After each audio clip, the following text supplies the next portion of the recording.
Buenas noches, mi nombre es Alexandre Gómez Villa y en el día de hoy les expondré el uso del clasificador Naive-Bayes en el Machine Learning para el curso de Procesamiento Digital de Imágenes 2 de la Universidad de Antioquia. Bueno, el contenido de la diapositiva básicamente son unas preguntas iniciales que contienen una motivación para el uso de este clasificador o del Machine Learning estadístico. Después daremos un pequeño repaso al teorema de Bayes, que es fundamental en esta teoría del clasificador Naive-Bayes, y también de la independencia condicional, una propiedad pues que básicamente es la base de esto. Después veremos el modelo de Naive-Bayes matemáticamente hablando y daremos pues como una interpretación un poco más conceptual. Luego pasaremos a un ejemplo de uso en MATLAB, muy sencillo, usando la popular base de datos Iris en el Machine Learning, y luego miraremos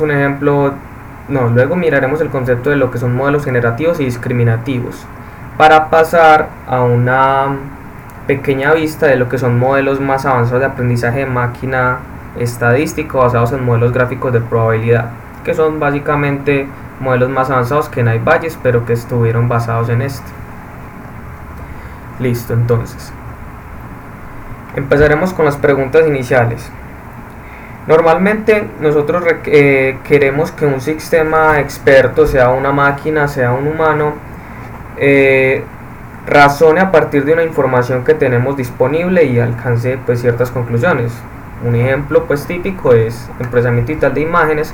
Por ejemplo, en esta flor mediante un algoritmo vamos a extraer las medidas de los pétalos, sea su largo, su ancho, sea el tamaño de su pétalo, su contorno, su color, básicamente a mostrar un conjunto de características. ¿Cómo lo vamos a hacer? Bueno, pues ya hemos visto pues muchos algoritmos que son capaces de pronto darnos estas medidas, sustraemos el fondo, encontramos la flor, encontramos los contornos, luego utilizamos relaciones geométricas, etcétera, etcétera. Asumiendo que todo eso se encuentra hecho, y vamos a coger cada flor y vamos a extraer un conjunto de datos. Podemos extraer básicamente el área de lo que se denomina en esta flor iris el pétalo y lo que se denomina el sépalo o el sépalo. Y vamos a básicamente a tener un vector de dos posiciones por cada imagen, ¿cierto? Una posición que representa el área del pétalo y una posición que representa el área del sépalo. Esto corresponde a la extracción de características, que es lo que nos puede entregar el procesamiento digital de imágenes. Ahora, si vamos a graficar eso en una gráfica pues de dos dimensiones en la que este eje representa el área del sépalo y este representa el área del pétalo, pues miraremos que entre tres posibles clases que hay que necesitamos clasificar pues en este ejemplo, que son la iris virgínica, la versicolor y la setosa, miramos que las clases parecen estar separadas, ¿cierto? De acuerdo a estos dos tipos de características. Ahora, ¿cómo podría yo realmente, ante una muestra nueva que me dijera que perteneciera a cada una de estas clases? Bueno, podríamos construir un programa que lo haga específicamente, digamos utilizando un if, que básicamente me divida este espacio dimensional y me diga, no, es que si el área del pétalo supera, digamos en este caso, el valor de 6 y digamos el valor de 10 en el área del sépalo, pues entonces digamos que es una virgínica. Y si es menor que eso, pero es mayor que 3, entonces es una versicolor en el eje pues del área de los pétalos. Y si definitivamente es menor que 3, entonces esa especie pertenece a setosa. ¿Qué sucede? Este tipo de enfoque, que normalmente es un enfoque clásico, pues que pensaría uno a primera mano, en realidad es poco práctico y poco general. Esto funcionaría para un tipo de problema específico que es para y no serviría para modelar datos muy complicados. De hecho, esta base de datos, estos datos que tenemos acá se encuentran bastante bien separados y mediante un algoritmo de esos posiblemente se pueda alcanzar un resultado medio aceptable. Pero en el mundo real los datos suelen tener ruido, suelen estar más juntos, no suele ser para nada práctico utilizar este enfoque. Así que, ¿qué podemos hacer? Bueno, entonces lo que podríamos hacer es que construyamos un modelo que básicamente convierta nuestro razonamiento, nuestro conocimiento sobre este problema, que podemos pues verlo acá, vemos que está separado por áreas, que convierta nuestro modelo, nuestra forma de pensar en una forma que el computador lo pueda entender. Bueno, de hecho ya lo habíamos hecho, habíamos codificado con if y habíamos colocado unas fronteras, pero a la hora de codificar nuestro conocimiento a un problema más complicado, entonces necesitamos construir un modelo mucho más robusto, un modelo que de verdad se ajuste más a nuestro pensamiento, a nuestro conocimiento. Ahora, estos modelos que podamos construir debe de poder lidiar con la incertidumbre, ¿cierto? Porque aquí tenemos unos datos de 150 muestras que recogimos, digamos, de esta base de datos, pero yo no puedo recoger las muestras de todas las flores del mundo, ni tampoco puedo hacerlo, pues porque la idea es que ante una muestra nueva el modelo lo haga. Entonces hay una cierta incertidumbre en el mundo real. ¿Qué puede pasar? La flor puede venir como no es, puede haber ruido, es muy posible que mi algoritmo de segmentación e identificación de áreas haya fallado y que alguna muestra haya salido contaminada, alguna medida. Esa es la incertidumbre con la que tenemos que lidiar, y nuestro modelo tiene que poder lidiar con ese problema, o por lo menos ser resistente a eso. Entonces, ¿cómo vamos a lidiar con esto? Podríamos tomar todas las posibles muestras de todos los posibles errores que ocurran en la segmentación de la base de datos. Para nada, no es práctico, incluso es imposible. Pues ¿cómo podríamos lidiar con todos los posibles casos? Así que para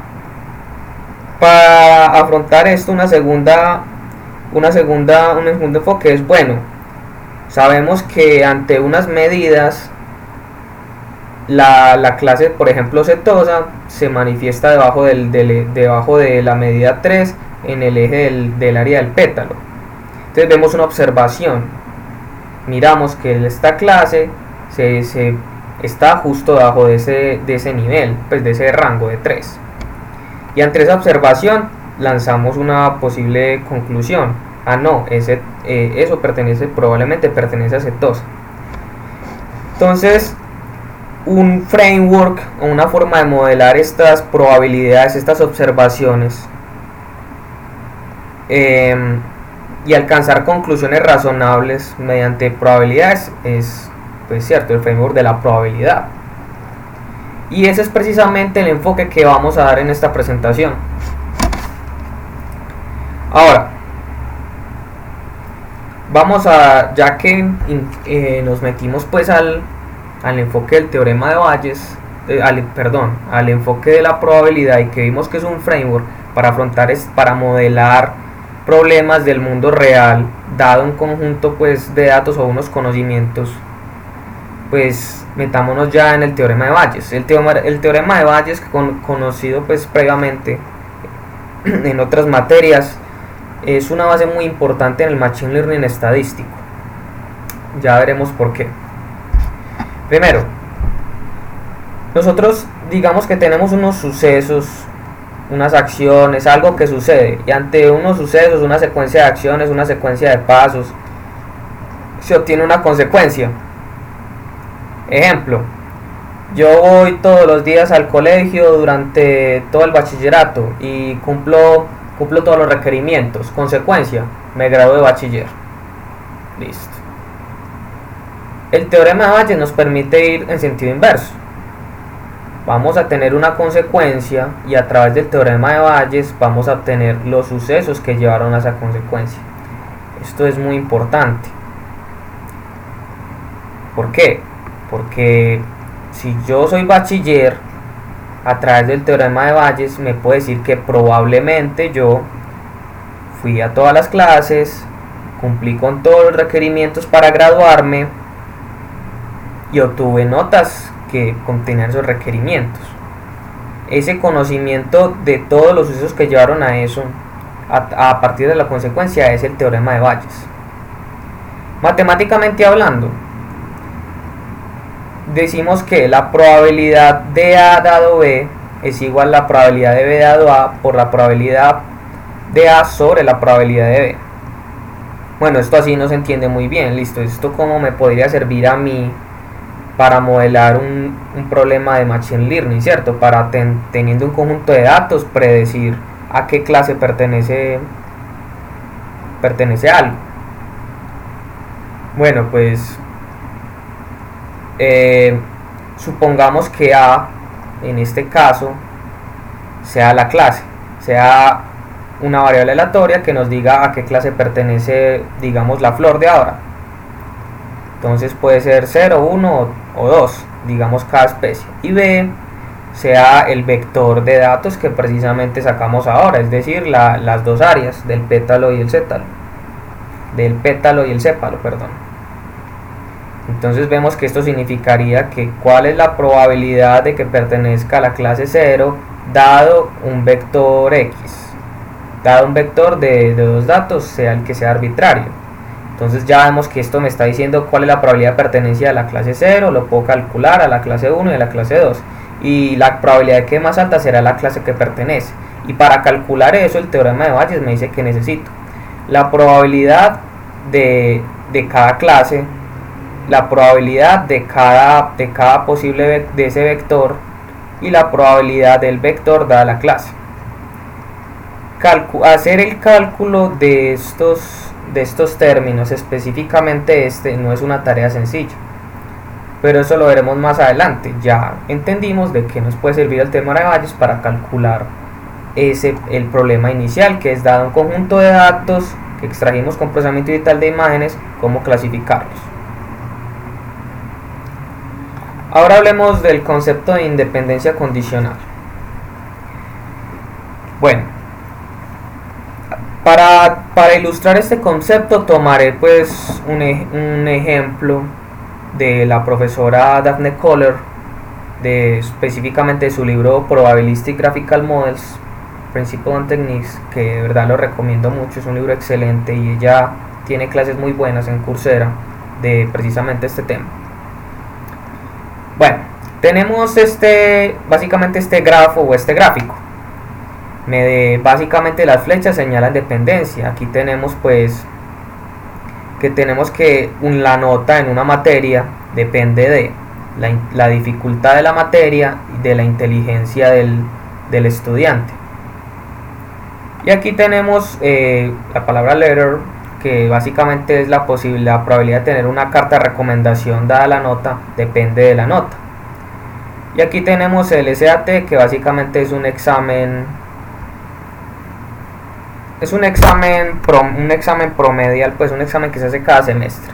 Y la nota que se saca en ese examen depende de la inteligencia nada más. ¿Qué me dice la probabilidad condicional? La independencia condicional. Este concepto me dice que si yo conozco la inteligencia de la persona, entonces la probabilidad, la probable nota que saque en el examen semestral va a ser totalmente independiente de la nota promedio del estudiante. Esto tal vez no parezca muy importante, pero es un concepto en realidad con muchas consecuencias. Quiere decir que todo lo que dependa de esta rama es absolutamente independiente de lo que suceda en esta rama del gráfico. O sea, el obtener la carta de recomendación no depende para nada del examen semestral, si conozco la inteligencia del estudiante. En notación matemática estadística sería que la probabilidad, el valor del examen semestral dada la inteligencia y la nota es exactamente igual que la nota del examen semestral dada la inteligencia. ¿Por qué se llama independencia condicional? Porque básicamente esto está diciendo que el SAT es independiente de la nota, siempre y cuando yo conozca la inteligencia. Eso es lo que hace la independencia condicional y lo que me permite hacer independiente toda esta rama de esta rama.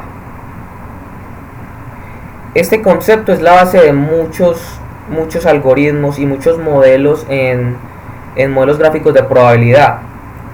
En este, que es el modelo de Knight-Bayes, es muy importante. Después se extiende a Markov Random Fields, a Conditional Random Fields, etc. Por eso este concepto es de suma importancia, el cuando dos variables que son dependientes se vuelven independientes dada otra. Ahora hablemos del modelo Knight-Bayes.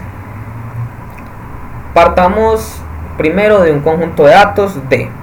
Entonces, ¿qué es esto? Básicamente es nuestra base de datos. Cogimos nuestras muestras de imágenes de flores, sacamos las características con un algoritmo de procesamiento digital de imágenes que nos dicen las medidas de los pétalos y los sépalos y los metimos en un vector X. Entonces aquí tenemos la muestra 1 de la primera flor y aquí acompañada a esa muestra tenemos la clase a la que pertenece. Digamos, pertenece a la clase setosa y tenemos y muestras. Entonces aquí tenemos el vector I y el Y. Entonces acompañada de cada muestra tenemos la clase a la que pertenece. Esta notación sencillamente nos dice que cada vector pertenece al espacio Rn, es decir, donde n es la longitud del vector. Y cada y pertenece a la variable aleatoria y, que me dice básicamente la clase a la que pertenece. Ahora, el modelo, ¿qué me dice? El modelo básicamente va a través de esta base de datos y utilizando unos parámetros θ que básicamente son unos pesos, ¿cierto? Un número que va a multiplicar a cada muestra o a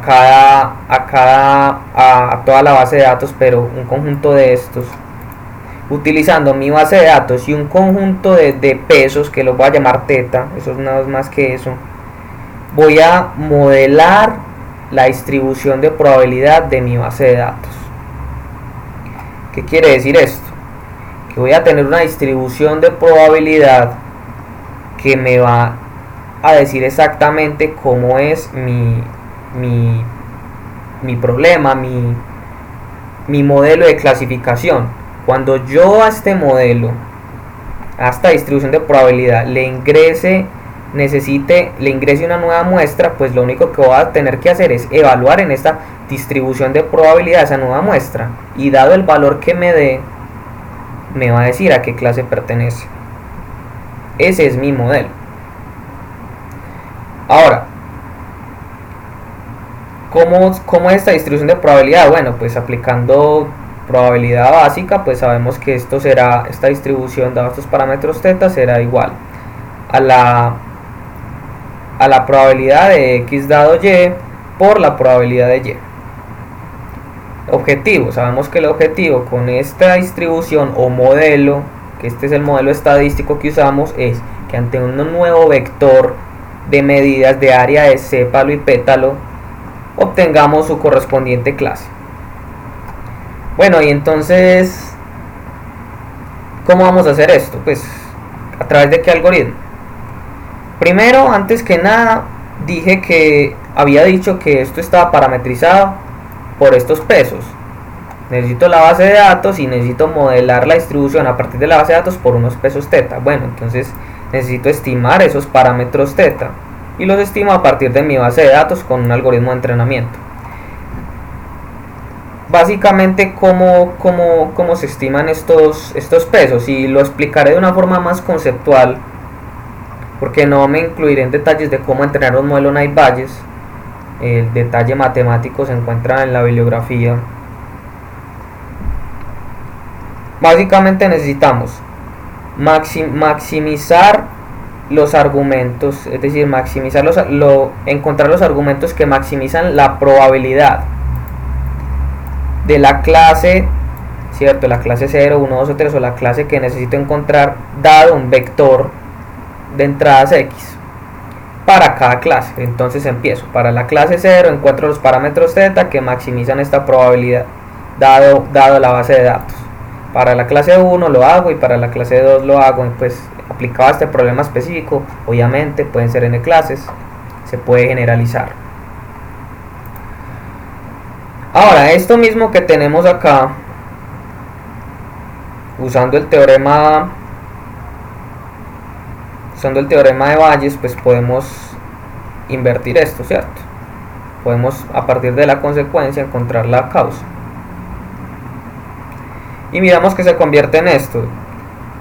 Ya será encontrar esta distribución de probabilidad para cada posible dato, encontrar la y, dada la y, que básicamente pues es nuestra base de datos, es lo que tenemos para dado un label o una clase, tenemos su dato. Aquí tenemos básicamente la distribución de probabilidad de las clases y la distribución de probabilidad de la base de datos, pues de las entradas, de los vectores de entrada. El primer detalle que tenemos que ver aquí es que optimizar esto no depende para nada de X, ¿cierto? Aquí dice que para cada Y, y en realidad el denominador de esa expresión no depende de Y, así que lo podemos ignorar perfectamente para este cálculo. Siendo esto, la expresión nos queda así. Y ahora, aplicando la independencia condicional que vimos previamente, pues calcular esta distribución ya no se vuelve tan complicada, porque ya básicamente va a ser la multiplicación de la muestra 1 dada cierta clase, de la muestra 2 dada la misma clase, es decir, la muestra 1 dada la clase 0, la muestra 2 dada la clase 0, y hasta n muestras multiplicado por la distribución de Y. ¿Qué sucedió? La independencia condicional de nuevo hizo que nuestras muestras fueran independientes, es decir, si volvemos acá es como si cada una de estas fueran nuestras muestras, y lo que pasó es que dada una clase nuestras muestras se volvieron independientes entre sí. Esto volvió nuestro modelo mucho más sencillo, porque calcular esta distribución en realidad es sumamente complicado, pero si puedo multiplicarlas todas para hallarlo, pues me he salvado mucho tiempo computacional. Ahora, ante una nueva muestra, ¿cuál será el objetivo? Utilizaremos nuestras funciones donde calculamos los parámetros, básicamente a través de esta función de entrenamiento, donde aquí se calcularon los parámetros. Evaluaremos la muestra para cada posible clase, y la multiplicaremos por la distribución por la probabilidad de las clases, y el valor que dé mayor, me explico, evaluaré para la clase 0 esta expresión me da 0.2, evaluaré para la clase 2, para la clase 1 esta expresión me da 0.6, y evaluaré para la clase 2 esta expresión me dará 0.2. ¿Cuál me dio mayor? La de 0.6, por lo tanto pertenece a esa clase. Pero bueno, aquí una pequeña aclaración que me gustaría hacer es en esta expresión, como que la distribución de probabilidad de las clases. Pues si tengo igual igual número de muestras para todas las clases, pues todas serán equiprobables, ¿cierto? Entonces si tengo dos clases, cada una será 0.5, y bueno, en realidad es algo que se puede encontrar, esto se puede encontrar fácilmente. Esta expresión era la más complicada de calcular, que a través de la independencia condicional la volviéramos así de sencilla de calcular, es una gran ventaja, lo cual trae a colación las ventajas de usar la independencia condicional. Vemos que se puede estimar a través de esto el θ de forma más sencilla y precisa, e incluso necesitamos menos datos, y es que calcular esta distribución en realidad, para ser realmente fiel, requiere muchos datos, cosa que normalmente no siempre es posible. El Machine Learning sufre el mal de necesitar muchos datos para calcular algo preciso. Puede que sí, puede que no. Hay modelos que requieren demasiado número de datos y unos que necesitan muy pocos. Pero el modelo Knight-Bayes, además de facilitar el cálculo de θ, además lo hace más preciso en ciertos problemas, porque no es en todos. Es un problema es un modelo de Machine Learning muy apreciado, es por su simplicidad y por su robustez, porque estadísticamente hablando, un modelo sencillo pero que puede estar equivocado puede ser mucho más fiable que un modelo correcto y complicado. Y esto es por la misma distribución de los datos, dado que no siempre podemos tener pleno conocimiento de todos los datos que modelan un problema. Y por eso el modelo Knight-Bayes puede llegar a ser incluso más robusto que otros modelos más precisos.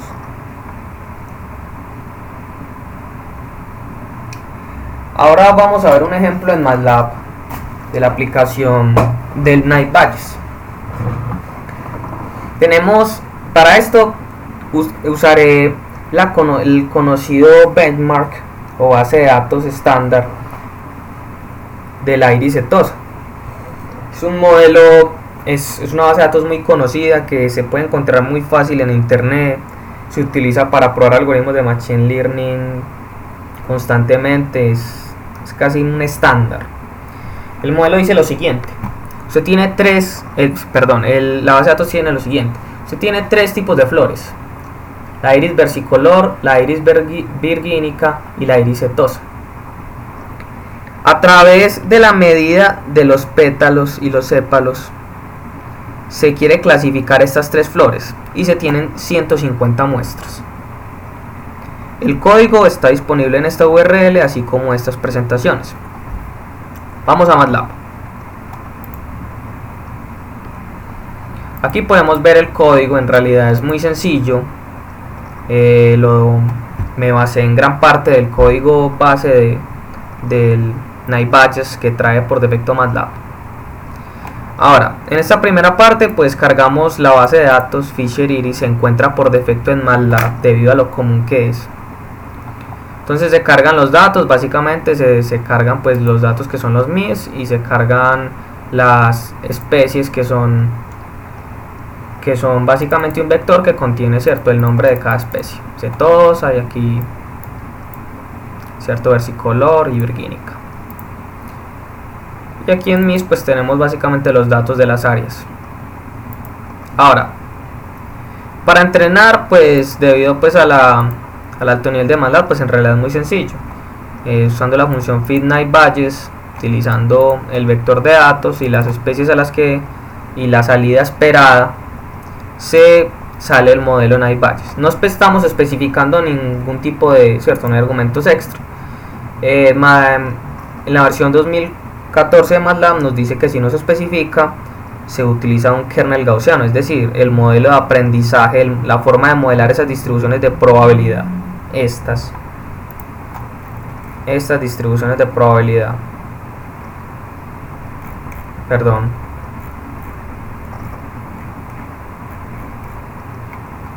estas distribuciones, la forma de modelarlas es a partir de gaussianas.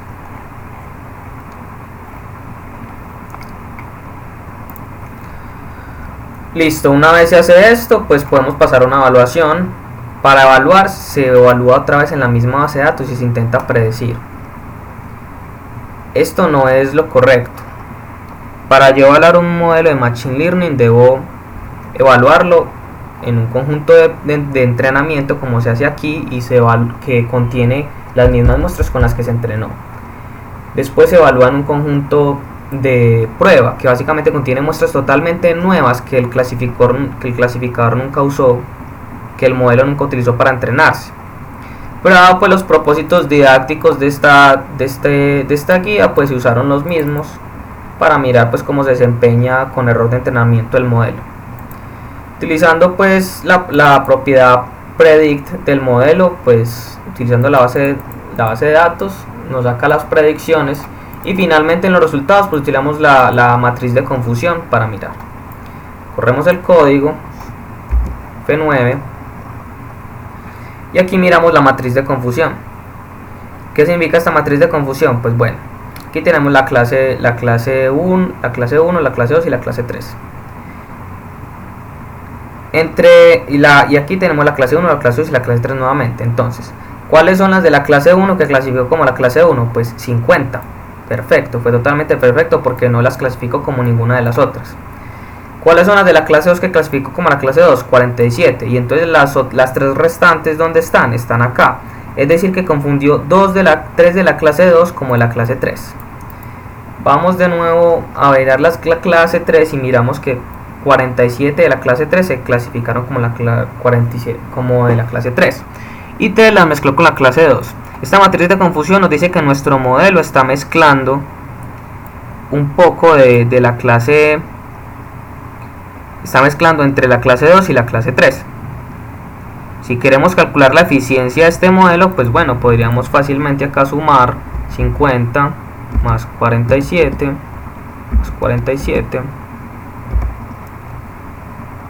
Y entonces esto lo dividimos por 150, que es el número total. Entonces miremos que tiene una eficiencia del 96%, es decir, tiene un 4% de error.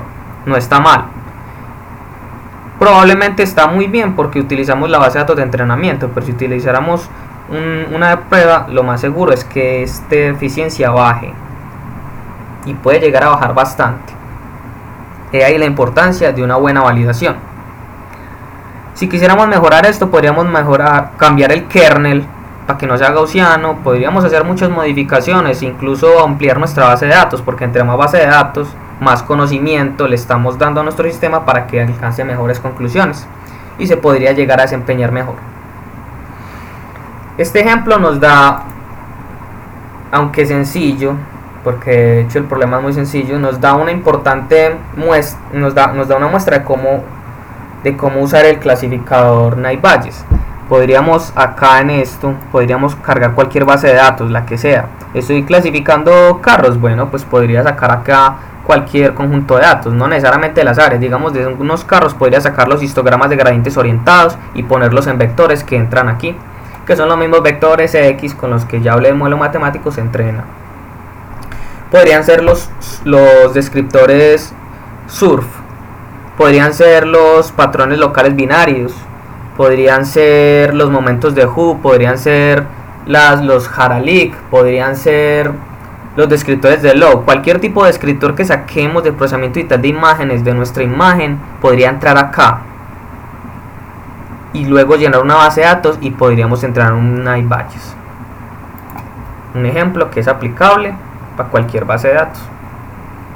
Ahora continuemos. Hemos explicado ya cuál es el modelo matemático del modelo Naive-Bayes. No quisimos entrar a explicar el entrenamiento debido a que no es como el objetivo de esta presentación, pero de nuevo se encuentra en la bibliografía. Mostramos cómo utilizar, cómo ante una nueva entrada el Naive-Bayes podría clasificar evaluando en cada clase cuál clase pertenece. Mostramos un ejemplo de uso en MATLAB. Ahora vamos a pasar a explicar un concepto llamado modelos generativos y discriminativos para pasar para dar una perspectiva de qué es más avanzado, porque bueno, el modelo Naive-Bayes es muy básico y bastante intuitivo y de hecho es bastante fácil de implementar, no requiere gran conocimiento matemático ni de programación para hacerlo, pero de hecho es un modelo que aunque sencillo, poderoso y bastante común, falla y por eso aparecen modelos más complicados. Entonces bueno, hablaremos de lo que son los modelos generativos y discriminativos. Un modelo generativo es exactamente el modelo que acabamos de ver, el modelo Naive-Bayes. Es un modelo que ante un conjunto de datos de conocimiento lo que hace es estimar densidades de probabilidad de los datos entre las entradas, que son las X o vectores de características, y las salidas de las clases, que son las Y. Entonces si tenemos dos clases o tenemos un conjunto de datos, lo que va un modelo generativo a hacer es estimar las distribuciones o las densidades de probabilidad de esos datos. Entonces, ¿qué va a suceder? Cuando venga un nuevo punto, digamos un punto que aparezca este punto triángulo, entonces yo lo evalúo en la densidad de probabilidad de la clase 0, que es esto azul, este contorno azul, y en esa densidad de probabilidad me da un valor. y lo evalúo en la densidad de probabilidad de la clase 1, que es esto amarillo, y me da un valor.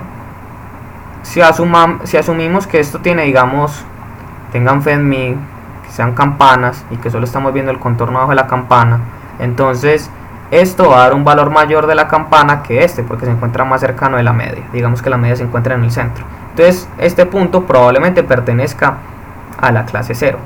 Y esos son los modelos generativos. Tienen muchas ventajas.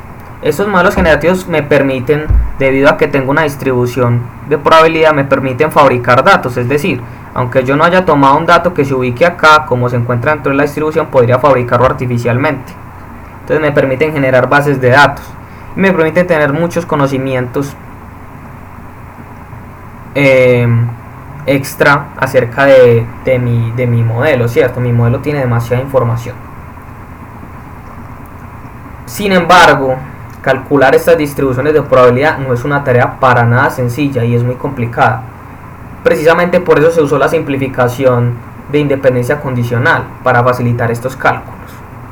Y de no usarla podría ser muy problemático calcular y requerir demasiados datos para hacerlo. Estadísticamente hablando, calcular esta distribución es difícil y requiere muchos datos, que como dije no siempre se puede tener, es muy común de hecho no tener los suficientes datos. Ahora hablaremos de otro tipo de modelo, que el cual no se contempló acá, pero si vieron pues los otros videos que se expusieron en la clase, pues se darán cuenta que se encuentran ahí. Un modelo discriminativo es aquel modelo que ante una distribución de datos no intenta encontrar la distribución de probabilidad, sino que intenta directamente encontrar la probabilidad condicional, o sea, la probabilidad de una clase dada un conjunto de datos. Calcular esto sin calcular la distribución no es equivalente a calcular algo que se llama frontera de decisión. Es decir, esta expresión me va a dar una frontera que me va a decir lo que se encuentra de esta frontera hacia acá pertenece a la clase 1 y lo que se encuentra hacia acá pertenece a la clase 0. Al modelar fronteras, los modelos discriminativos hacen que se requieran, primero que todo, menos datos, porque requiero menos datos para averiguar esta probabilidad, no tanto como esto. Esto es para calcular una distribución, aquí solo necesito calcular una condicional, así que requiero muchos menos datos para hacer esto. Y aunque estoy asumiendo que la distribución, porque es como si todo esto hacia acá fuera una distribución, todo esto pertenece a la clase 1, todo esto pertenece a la clase 0. Al tener menos datos, estos modelos suelen ser más robustos a la clasificación, debido a que, aunque puede que no estén modelando toda la distribución de forma correcta, si acá cae algún punto, lo más probable es que pertenezca a la clase 1, no a la clase 0. No parecería tener sentido viendo que todos estos se encuentran a este lado y estos a este lado. Ese hecho de modelar todo esto como una clase y todo este lado como otro hace los modelos discriminativos muy poderosos para la clasificación. Son superiores debido a que requieren menos datos para dar mejores resultados que estos. Ejemplos de modelos discriminativos son la máquina de soporte vectorial, los conditional random fields, que daremos más adelante una pequeña muestra de ellos. Ejemplos de modelos generativos, ya en esta presentación precisamente hablamos de uno, el Naive-Bayes.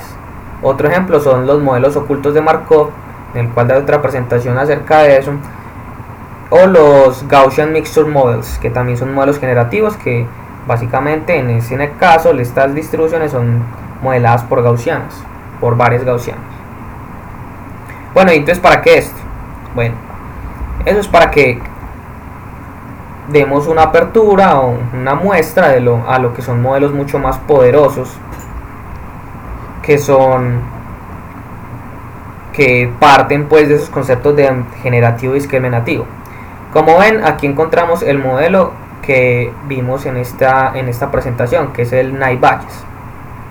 Aquí miramos las clases, la clase 0, aquí tenemos un conjunto de datos, un vector x0, un vector x1, un vector x2 de características, y esta forma de representar quiere decir que las muestras son independientes entre sí dada una clase que es esta. Aquí tenemos su equivalente discriminativo, que es la regresión logística. La regresión logística es muy parecida a la regresión lineal, que ya pueden haber conocido previamente, que es un modelo discriminativo. Estos modelos se dice que son este modelo sí que es un modelo gráfico de probabilidad. Básicamente es una forma de ver las distribuciones de probabilidad de forma gráfica y que nos permiten calcular de forma más sencilla o hacer modelos fáciles de entender. Este tipo de modelos utilizan notación de grafos, ¿cierto? Nodos, edges o vertex en este caso. Y es un framework muy poderoso. Miramos que si nos movemos hacia esta línea vamos avanzando hacia lo que son modelos mucho más avanzados. Vemos que el siguiente nivel después del line match son los modelos de Markov. En los modelos markovianos hay una relación entre este y este, ¿cierto? Si bien recuerdan de su clase de álgebra lineal, o si lo vieron en otra clase, este es dependiente de este y este es dependiente de este, pero este no depende de este, solo depende de su anterior. Esa es la condición markoviana. Este modelo tiene implícitamente metido el Naivalle. Si ven, este es independiente de este, que es independiente de este, pero incluye algo más poderoso, que es la dependencia entre las clases. Y este modelo a su vez se mueve hacia modelos mucho más avanzados, que son los modelos direccionales, que ya son modelos pues muy complicados de resolver, pero que existen y son bastante buenos. Por el lado de los modelos discriminativos, vemos que pasamos a un CRF, a un Conditional Random Field, en la cual pues, si ustedes notan, son muy parecidos entre sí, pero eso tienen diferencias por el lado de las observaciones. Es decir, de aquí este depende de esto, que son las observaciones de los datos, depende de forma distinta de este. Y aquí vemos ya un Conditional Random Field extendido, ya no es una cadena, sino es un grafo cualquiera. ¿Para qué ver esto? Entender la diferencia entre generativo y discriminativo es muy importante, ya que todo partió de qué clase de algoritmos utilizamos, de qué clase de modelos utilizamos para modelar nuestro razonamiento sobre un problema y tomar decisiones dadas unas características.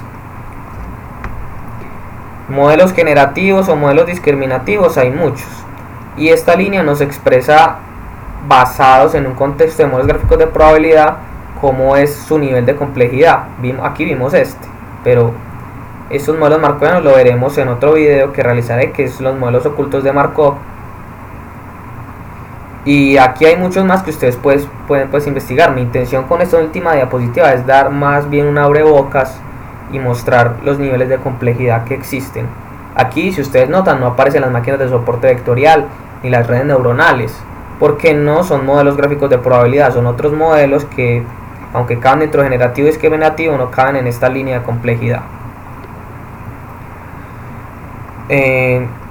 Aquí pues expreso una bibliografía, el libro de la profesora Daphne Koller, lo recomiendo mucho, es una fuente excelente para todo lo que son modelos gráficos de probabilidad.